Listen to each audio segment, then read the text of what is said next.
মহোদয় স্যারের কাছে গিয়েছিলাম। তিনি তখন বলেছেন যে আমি বাবা আমরা তো বিভিন্ন ধরনের জায়গায় নেই, আমরা হচ্ছে মন্ত্রণালয়ে যোগাযোগ করব।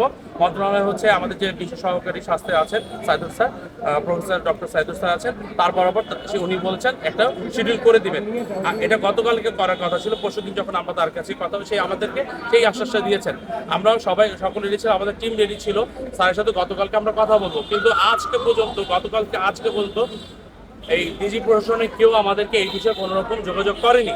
তারা এরকম আশ্বাস দিয়ে প্রশাসন বরাবরই করে যাচ্ছে। তারা ডিসেম্বর মাসেও করেছে, তারা জানুয়ারি মাসেও একটা করেছে, তারা আশ্বাস দিয়ে শুধু প্রশাসনই করে যাচ্ছে। আমরা চাই এর একটা স্থায়ী সমাধান হোক। আমরাও এই চুক্তি মানবো না, আমরা কোনো চুক্তিভিত্তিক ইসে থাকতে যাচ্ছি না। আমরাও চাই, আমাদের অবশ্যই দক্ষতা আছে, যে কোনো আপনি একটা নতুন জনবল নেবেন, সেখানে আমাদের মেধা কারো কম না। এখানে মনে করেন আমি নিজে হচ্ছে একজন মেডিকেল টেকনোলজিস্ট, আমি ডিপ্লোমা হোল্ডার, আমি হচ্ছে বিএসসি অনার্স করা, এরকম কেউ হচ্ছে পড়াশোনা না করে আসে নাই কেউ। সবাই ডক্টর এমবিবিএস, তাদের যার করছে, এখানে কনসালটেন্ট আছে, ঠিক আছে, তারপরে যারা ল্যাব কনসালটেন্ট আছে তারা এমডি করা, মেডিকেলে তারা এমডি করা, বায়োকেমিস্ট্রির উপরে এমডি করা আছে, কেউ মাইক্রোবায়োলজির উপরে মাস্টার্স করা আছে। সবাই এখানে সবাই দক্ষ জনবল, কেউ অদক্ষ জনবল।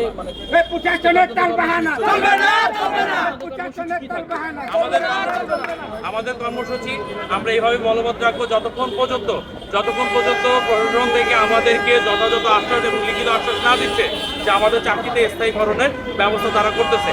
আমাদের কর্মসূচিতে চলমান থাকবে।